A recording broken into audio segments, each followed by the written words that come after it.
हमने परमाणु द्रव्यमान के बारे में जाना कि पुरानी पद्धति यह बताती है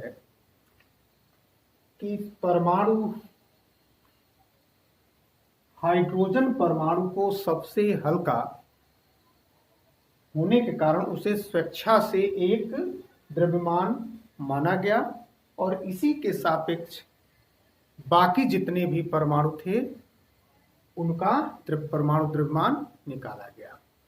फिर पुराने ही सिद्धांत में कुछ ऐसा देखा गया कि जो इन्होंने ये मान हाइड्रोजन परमाणु को मान रखा था, उसके बाद ऑक्सीजन परमाणु को भी मान करके और उसके सापेक्ष परमाणुओं के द्रव्यमानों को निकालने का प्रयास किया था।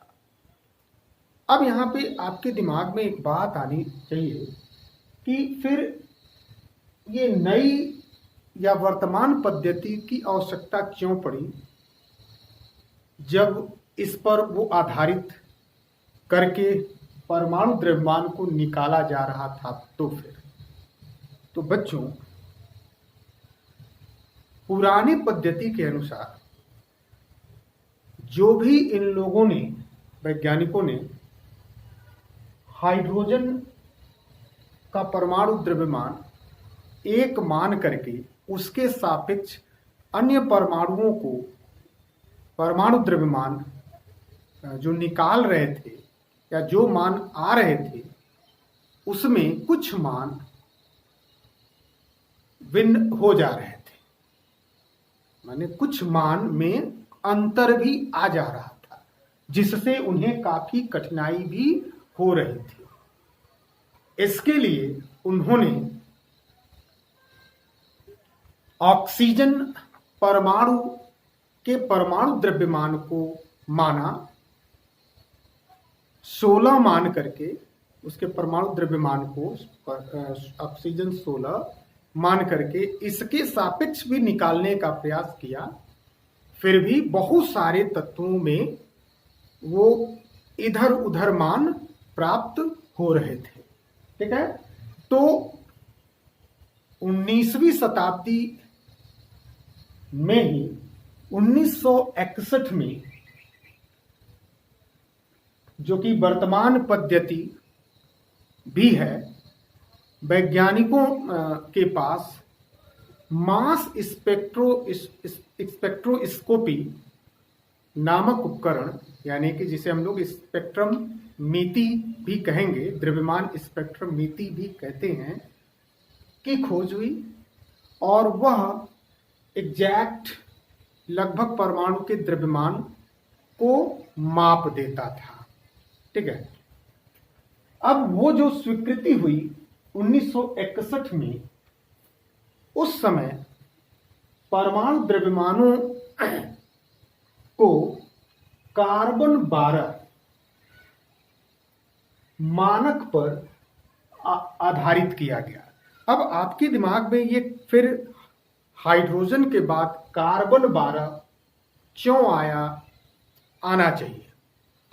यानी पहले उन्होंने पुरानी पद्धति में हाइड्रोजन को माना, वर्तमान पद्धति में इन्होंने कार्बन 12 को मानक माना। तो क्यों माना?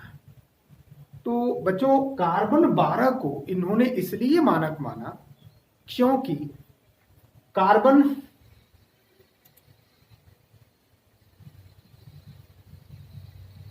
का परमाणु के अंदर प्रोटॉनों और इलेक्ट्रॉनों की संख्या समान थी और न्यूट्रॉन भी समान थे। इसलिए इसको कार्बन मानक माना गया वर्तमान पद्धति में, जो 1961 में स्वीकृत हुई। अब इसको समझने से पहले सबसे पहले हम समझेंगे कि यह कार्बन 12 है क्या चीज। तो प्यारे बच्चों, यह कार्बन 12 कार्बन का समस्थानिक है, यानी समस्थानिक का मतलब क्या? तो समस्थानिक जिसे अंग्रेजी में हम लोग आइसोटोप कहते हैं। और आइसोटोप का मतलब होता है कि जिस भी किसी तत्व का प्रोटॉन समान हो लेकिन द्रव्यमान संख्या भिन्न हो और उन्हें आवर्त सारणी में एक ही स्थान मिला हो, उसे हम समस्थानिक कहते हैं। मतलब समस्थानिक में प्रोटॉनों की संख्या समान होती है जबकि द्रव्यमान संख्या में भिन्नता होती है। कार्बन के 3 समस्थानिक होते हैं, 6C12 और 6C13 और 6C14। ये 3 समस्थानिक कार्बन के होते हैं। हम लोग आगे समझेंगे कि इन तीनों में से इस 6C12 यानी कि 12 वाले को ही क्यों चुना गया। ठीक है, इसके पीछे भी कारण है कि इन तीनों में जब 3 इसके समस्थानिक होते हैं तो प्रश्न हो सकता है कि इसी को क्यों चुना गया।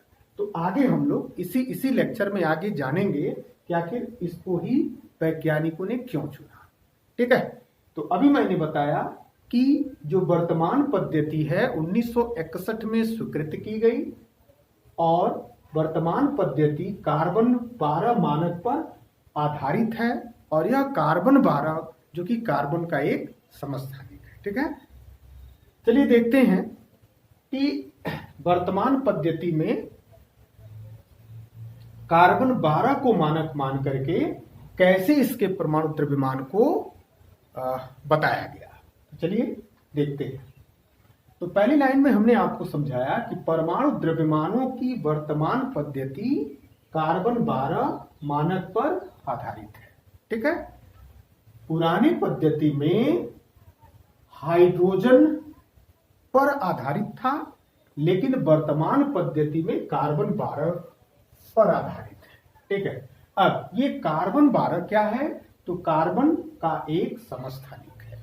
समस्थानिक मैंने समझाया कि जिसका परमाणु क्रमांक समान होता है और द्रव्यमान संख्या में भिन्नता होती है, उसे हम क्या कहते हैं, समस्थानिक कहते हैं। ठीक, तीसरी बात, कार्बन 12 को 6C12 से निरूपित किया जाता है। कार्बन 12 को 12 परमाणु द्रव्यमान मात्रक, ध्यान रहे इसमें बिना मात्रक पर आधारित किया गया था और यहाँ पे परमाणु द्रव्यमान मात्रक जिसे हम लोग कहते हैं atomic mass unit. Atomic mass unit यानी कि शॉर्ट में इसे लिखते हैं AMU, मान दिया गया था, माने उसे मान लिया गया था कि कार्बन 12 के अंदर 12 परमाणुओं का द्रव्यमान मात्रक यानी कि AMU होता है।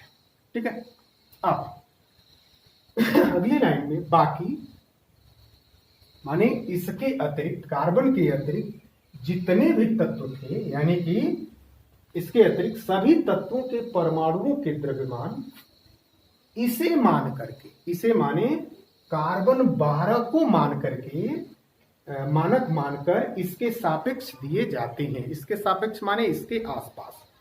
ठीक है, अब एक परमाणु द्रव्यमान मात्रक को एक कार्बन 12 परमाणु के द्रव्यमान के 1/12 में माने एक हिस्से के 12वें भाग के रूप में परिभाषित किया जाता है। हमने इसमें क्या देखा कि एक परमाणु का द्रव्यमान मात्रक को एक कार्बन 12 परमाणु के द्रव्यमान के 1/12वें भाग के रूप में परिभाषित किया जाता है। ठीक है, चलिए अब हमने यह देखा कि कार्बन 12 के परमाणु द्रव्यमान बराबर 12 AMU। तो एक AMU निकाला तो 1.66056 इंटू 10⁻⁻24 ग्राम। अब ऐसे ही हाइड्रोजन का निकालेंगे। हाइड्रोजन के एक परमाणु का द्रव्यमान बराबर होता है 1.6 736 इंटू 10⁻⁻24 ग्राम।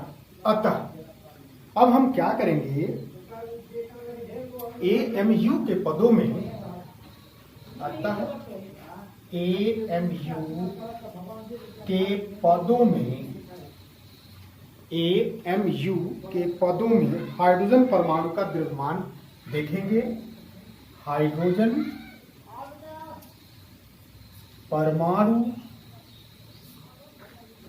का द्रव्यमान तो क्या हो जाएगा, तो AMU के पदों में हाइड्रोजन परमाणु का द्रव्यमान यानी कि 1.6736 इंटू 10⁻⁻24 ग्राम बाई 1.66056 इंटू 10⁻⁻24 ग्राम होगी। अर्थात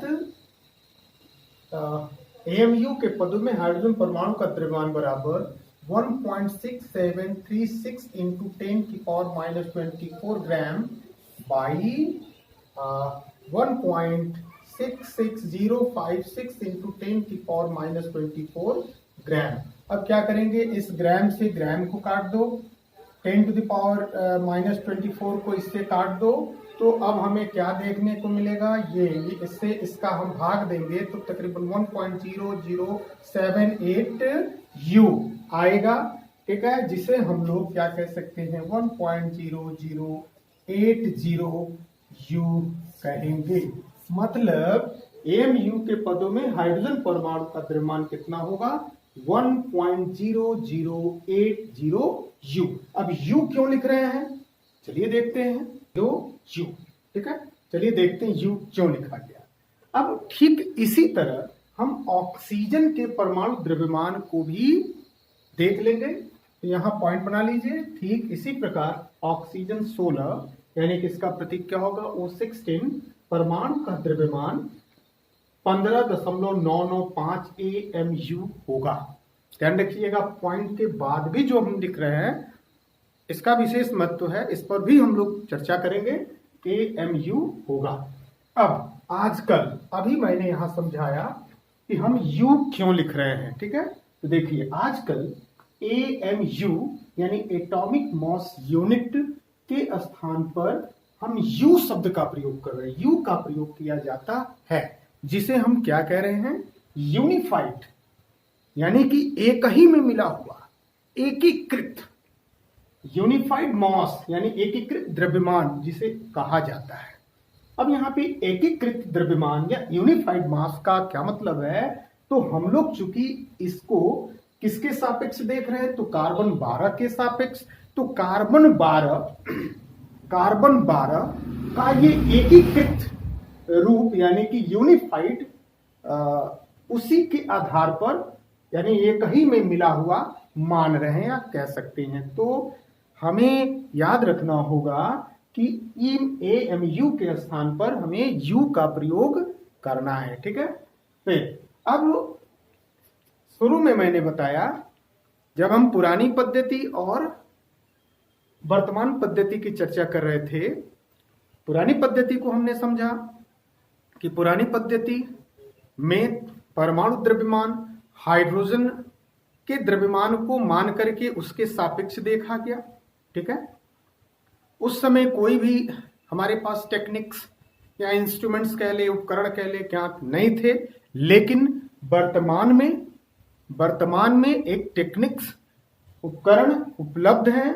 उस उपकरण को द्रव्यमान स्पेक्ट्रोमीटर कहते हैं। इसे आपको याद रखना होगा, जो सही परमाणु द्रव्यमान को ज्ञात करती है और इसी से हम मापते हैं। ठीक है, यह जो प्रायः परमाणु द्रव्यमान है जिसका हम प्रयोग करते हैं गणनाओं के लिए, वहां पे हम ठीक परमाणु द्रव्यमान का प्रयोग न करके हम उसके एवरेज यानी कि औसत परमाणु द्रव्यमान की चर्चा करते हैं।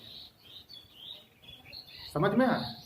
यानी कहने का मतलब, हम लोग परमाणु द्रव्यमान के जगह पर औसत परमाणु द्रव्यमान को देखते हैं। जैसे यहाँ मैंने लिखा है कि जब हम गणनाओं के लिए परमाणु द्रव्यमान, इसको नोट में आप ले लेंगे, जब हम गणनाओं के लिए परमाणु द्रव्यमानों का प्रयोग करते हैं तो वास्तव में हम औसत परमाणु द्रव्यमानों का उपयोग करते हैं, परमाणु द्रव्यमान का उपयोग नहीं करते हैं, औसत परमाणु द्रव्यमान का उपयोग करते हैं। अब यहाँ औसत का मतलब, जैसे अभी मान हम लोगों ने देखा कि परमाणु का द्रव्यमान ऑक्सीजन 16 का 15.995 AMU। जब भी गणना की बात करेंगे, ध्यान रखिएगा, जब भी आप न्यूमेरिकल्स करेंगे तो हमेशा, अभी मैंने समझाया था कि पॉइंट के बाद जो अंक लिखे गए हैं उसका क्या महत्व है, तो हमें एग्जाम में गणना में पॉइंट के बाद वाले अंकों को लेकर के भी गणना करना होगा, जिससे हमें पूरा का पूरा मार्क्स मिल सके।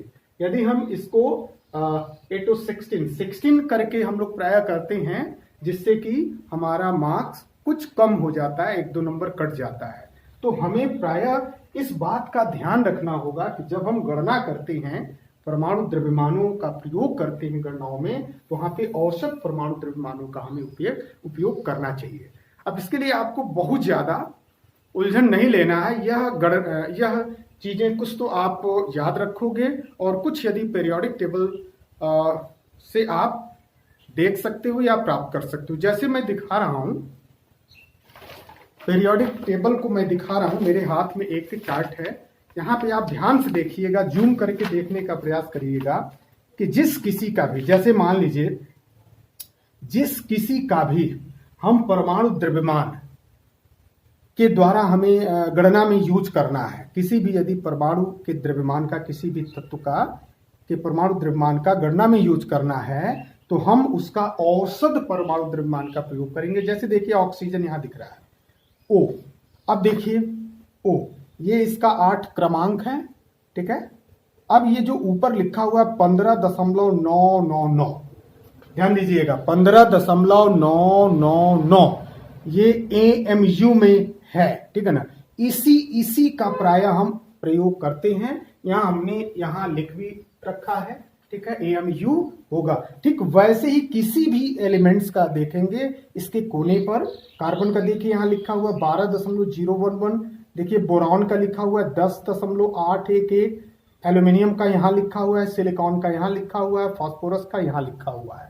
तो इस तरह से हमने पीरियोडिक टेबल से भी आपको बताने का प्रयास किया कि जितने भी एलिमेंट्स के परमाणु द्रव्यमान यहाँ मिलेंगे वो सब के सब किस रूप में होंगे, तो सब के सब औसत परमाणु द्रव्यमानों के रूप में होते हैं। तो चलिए हम यह जाने कि औसत परमाणु द्रव्यमान किसे कहते हैं। तो हेडिंग बनाइए, औसत परमाणु द्रव्यमान।